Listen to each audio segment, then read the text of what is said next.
Venezuela, the country with the largest oil reserves on earth, can't keep gas in the tank. This nation sits on over 300 billion barrels of crude, more than Saudi Arabia, more than Russia.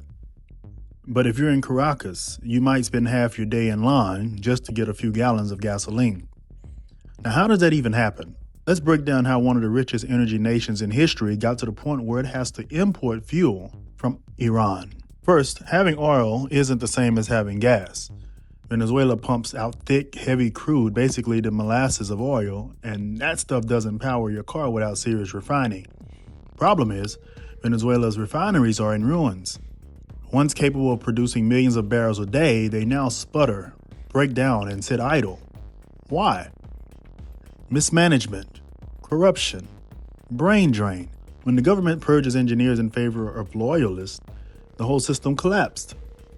The state oil company, PDVSA, became more political than productive. Think less Exxon, more DMV. So the crude piles up, but there's no way to turn it into fuel.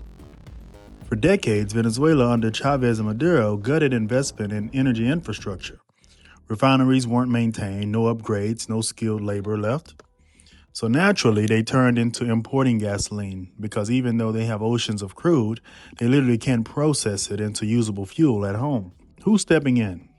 You guessed it, Iran. Starting in 2020, Iranian tankers began delivering refined gasoline and refinery chemicals to Venezuela, sometimes in defiance of sanctions, sometimes under deals made in the shadows. And that's right, two sanctioned nations doing gas deals in broad daylight. It's like the geopolitical version of two broke guys trading IOUs. Now, does the U.S. play a role in this mess? Absolutely. Over the years, the U.S. slapped sanctions on Venezuela's oil exports, especially to pressure Maduro's regime. Those sanctions limit Venezuela's ability to sell crude internationally, buy refinery parts and inputs, and access U.S. financial systems. So yes, U.S. policy tightens the noose. But let's be real. Venezuela chose this path long before sanctions hit. The rot started with the nationalization of the oil sector, the exodus of talent, and the politicization of PDVSA. It's a self-inflicted wound, made worse by international isolation. Now add in this twist. For years, gasoline in Venezuela was nearly free, subsidized to the point where smuggling it across the border in Colombia became a whole underground industry. Cheap gas, broken refineries, sanctions, and corruption? That's not a recipe. That's a disaster menu. Despite the drama, Venezuela still pumps oil, not like the old days, but enough to survive.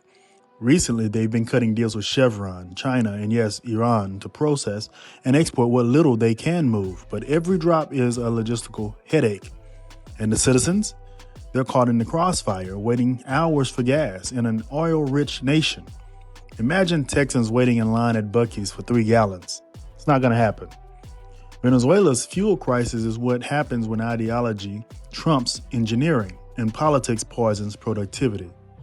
It's not about oil reserves. It's about what you do with them. And right now, Venezuela's doing the least. If you're sitting on a gold mine but can't afford a shovel, is it really wealth? Well, that's Venezuela, and that's the reality.